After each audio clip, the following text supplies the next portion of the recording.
Welcome everybody back. Mr. Clark here. We are going to be talking about what's called the tangent ratio. As we get ready to talk about tangent, sine, and cosine, which are trig functions, we're going to mostly focus on the special cases that they work for us. We're doing the right triangles. We're not going into any major changes or deviations off of just the basic concept of what tangent, sine, and cosine do for us.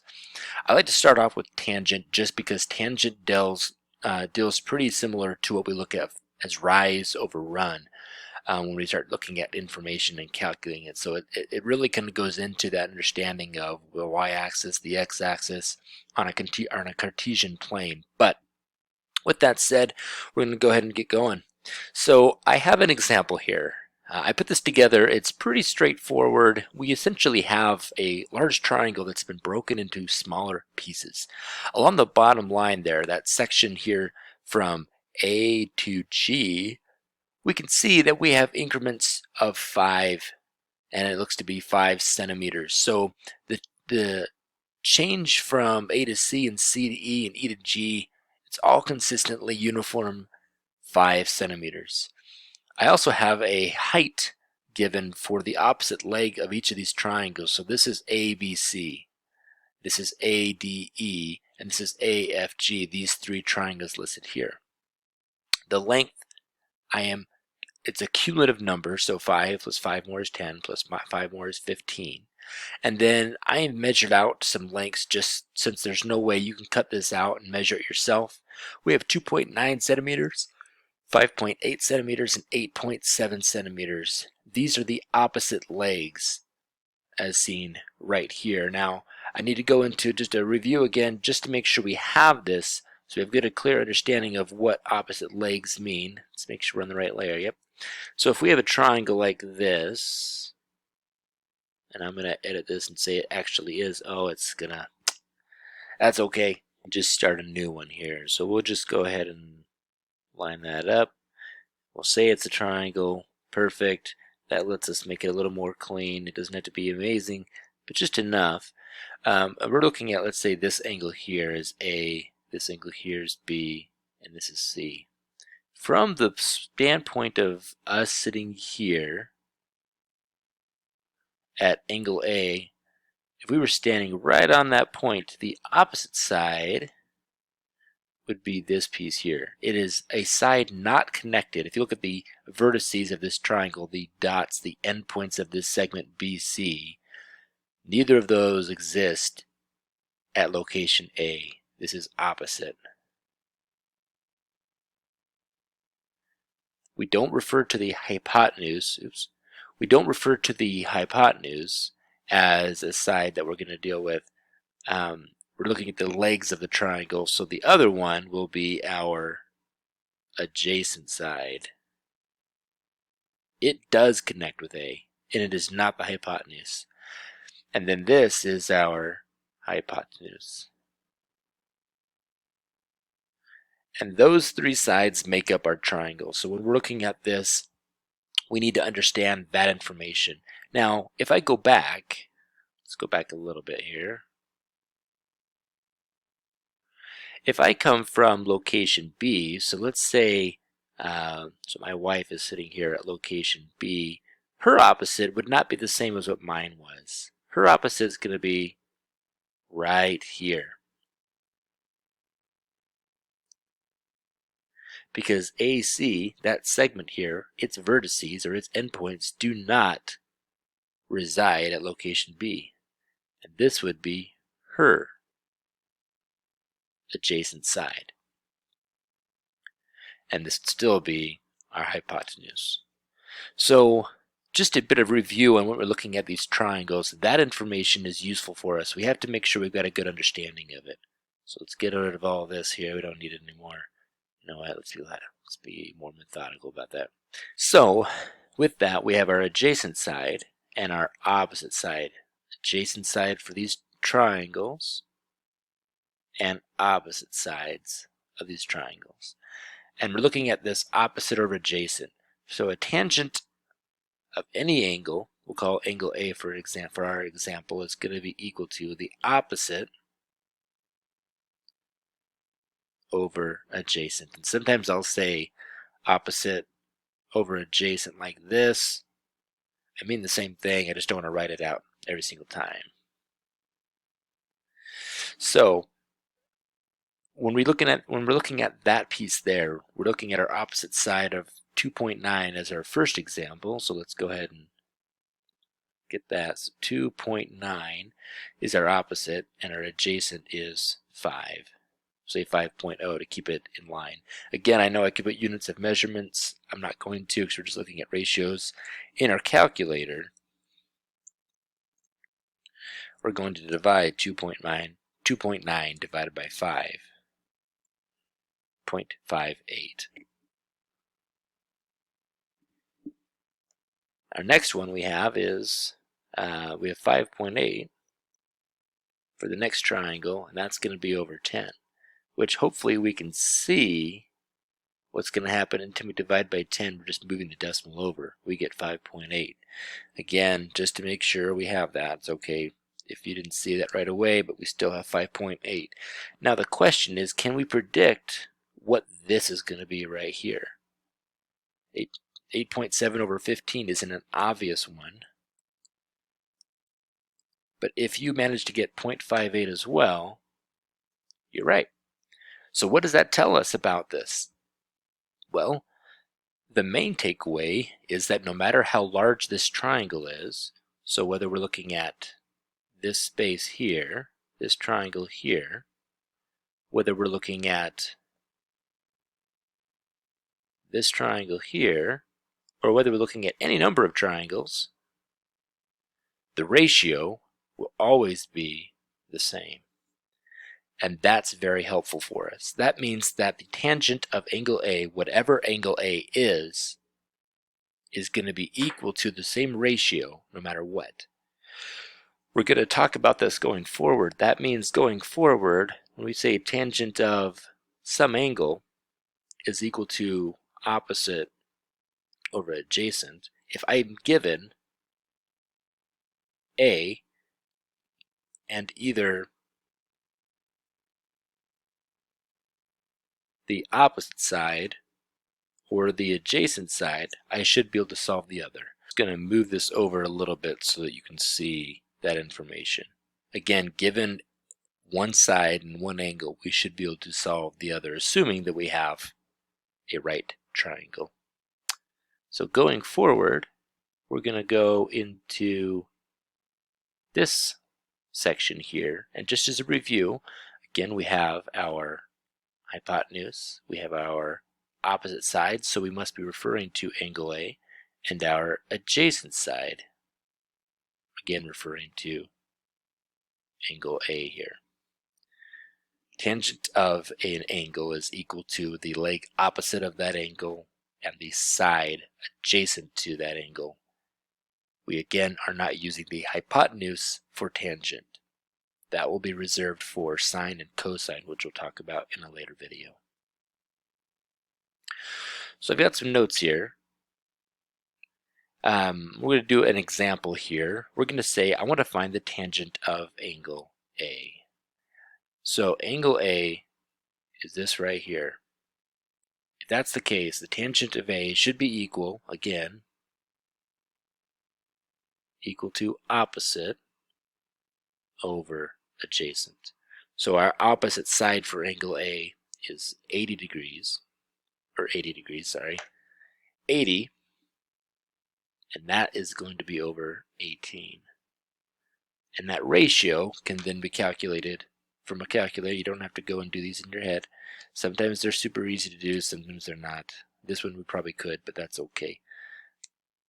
We have 40 over 9, and 40 over 9 gives us 4.44.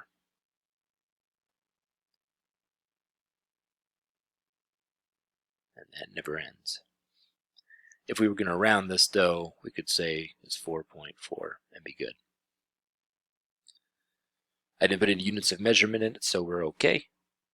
Now we want to say the tangent of B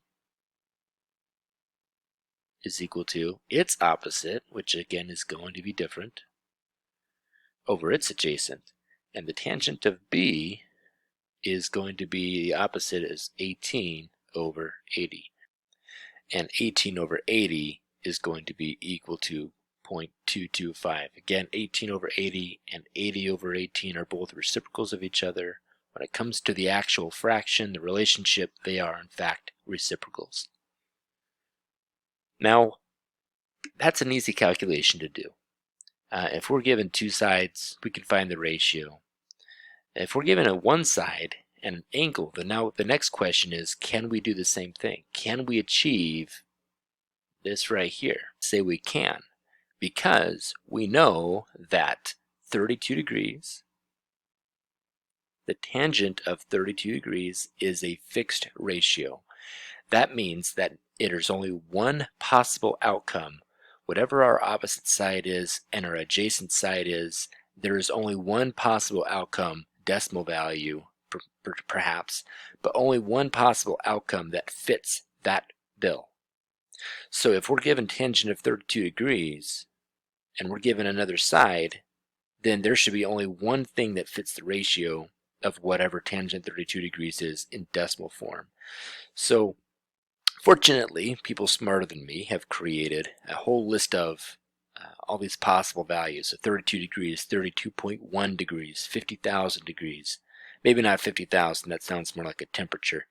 But you know, we're looking at any number of fixed values here, and they've been calculated, intercalculated here to tell us exactly what that ratio should be. So we can use that in our equation. Our calculator will do that. So let's look at tangent of 32 equals 10 over x. Let's start there and let's move forward with that. And then we'll move to the opposite of it with another example where the unknown variable is sitting in the denominator, or in the numerator, excuse me. So tangent 32 is equal to 10x. In a regular equation, if we think about it, if we think about anything else, we could say, we could say that 5 is equal to 10 over x. If that's the case, how would we solve something like this? I'm going to go the long route and say we would multiply both sides by x. Those cancel. We're left with, rearranging it to be cleaner, 5x equals 10. Hopefully we can see this step, x equals 2. So with that in mind, let's do the same thing here. We're going to say x times the tangent of 32. We're going to use this all as just one thing. Instead of saying 32 and tangent are separate pieces, they're all the same thing. Tangent 32 could be one term, and that's equal to 10. We're following the same step. I know I skipped a little bit. All I've done is multiply both sides by 10, and that gave me the same scenario as I did here. X times tangent of 32 equals 10. But again, we're solving for x. So to get that, we would take 10 and divide it by the tangent of 32. In our calculator, 10 divided by the tangent of 32. So let's see what we get. 15.1285. We are looking at side lengths. I'm going to go to the nearest, let's say the nearest tenth, so 15.1. And whatever those units are, we have it. So the other area we have to consider is the unknown being in the numerator. This one is probably the easiest one because we can do the same setup as tangent 32 and just type in 4 times that. But let's go ahead and do the same thing we've done before. Multiplies both sides by what's in the denominator. Then it's the quickest way of clearing a fraction. And now we have 4 times the tangent of 32 is equal to x. In our calculator, 4 times the tangent of 32, and we're going to find our value 2.644. We're going to say approximately equal to 2.6. So now we can calculate with the unknown variable being in the numerator or the denominator using the given information or the given angle measure. Because we know that ratio is locked, it would be the equivalent of taking two fractions and doing cross multiply and divide. That might be something like 3 over 4 set equal to something over 12. We know that we can take both sides and multiply by 12 to get rid of the denominator, that fraction piece. That cancels, and we end up getting 3 times 3, or x, is equal to 9. But that's a fixed ratio, but that is a fixed ratio. We'll go back a little bit. When we look at that, this is equal to this, no matter what, always. And there's only one value we can put in for x that will give us a true statement. And that's exactly what we're doing with these angles. Tangent 32 only provides one type of ratio, one fraction, only one answer. If we have an unknown and we are given the denominator or the numerator in this, we know the other number has to be one number and we can solve for it. So going back to the previous section here, notice we have tangent of 32. I said this line looks to be about 2/3 of the length here. And as a result, we chose to put in numbers. And when we put in our numbers, we ended up getting that number to be 10, and that's 15. 10 over 15 is approximately, well, it's 15.1, so approximately equal to 2/3. Visually, again, this is drawn in. This is how we view tangent. This is my favorite way of understanding this, is think of rise over run when we're actually talking about opposite over adjacent. So moving forward,